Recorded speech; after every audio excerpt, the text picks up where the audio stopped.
When I was a little kid, I was scared of coyotes. That's right, coyotes. They ran all over the desert field we lived by. They walked through my cousin's neighborhood, and one of them even chased us out of a dirt field before at my cousin's. Crazy, right? But the reason I was really scared of them was because when I was younger, we had an orange grove on my grandparents' property, and I was not allowed to go in there at night.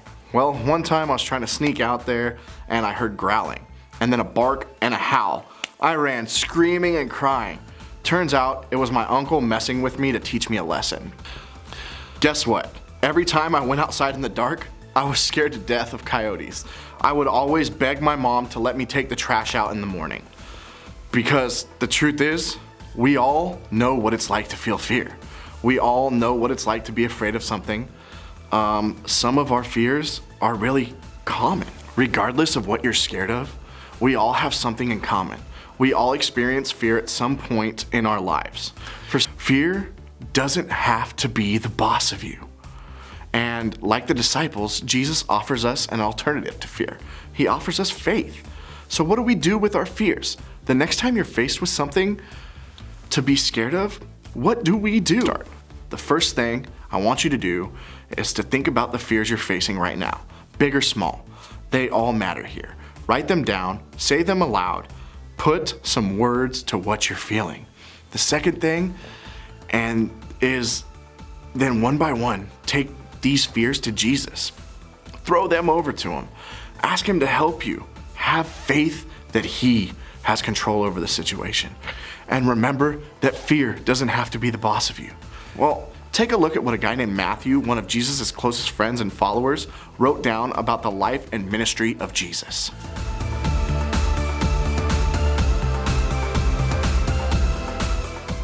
Okay, so the disciples were traveling in this boat with Jesus when all of a sudden a huge storm rolled in.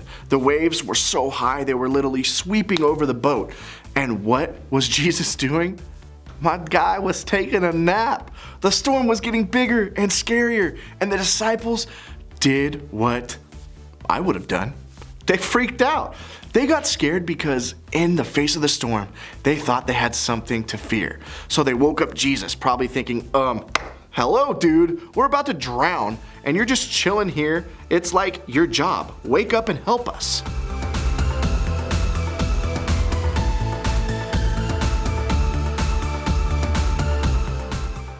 Now, while I can't be sure because I obviously wasn't there, I don't think Jesus said this because he was mad at the disciples. I don't think he was trying to make them feel bad for not having enough faith. I think he was trying to show them that faith can help us overcome fear. Did these disciples have a reason to be afraid? Yeah, of course. They were on a boat in the middle of a huge storm, and that's scary. But Jesus wanted them to know that he was there by their side, always and forever. While we may not be physically tossed around in a storm on the ocean, sometimes our fear can feel a lot like that. But when we experience fear, we have more options than just fight, flight, or freeze. We have faith. That's what Jesus offers us. See, fear doesn't have to be the boss of you. Fear comes when you feel out of control. But the truth is, when we're out of control, Jesus is still in control. We can trust him when we're in the middle of a storm. We can still have reasons to be afraid in life.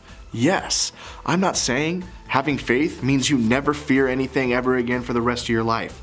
But what I am saying is that faith is what gets us through that fear. It's with us in fear, and it will be with us when fear is gone. Fear doesn't have to be the boss of you. And like the disciples, Jesus offers us an alternative to fear. He offers us faith.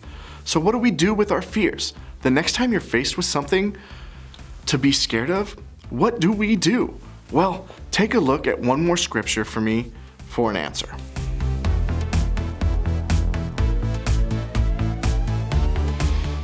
What I love about this verse is that it was written by Peter, a disciple of Jesus who was on that very boat in the middle of that very scary storm. So when Peter wrote this, he wrote from experience. He knew what it was like to experience fear, and he also knew what it was like to put his faith in Jesus in the midst of it. When Peter said cast, he meant throw, hurl, or heave. These are active words. This means this won't happen by accident. When you feel fear, you have to choose to take it and throw it at Jesus. And why do we do this?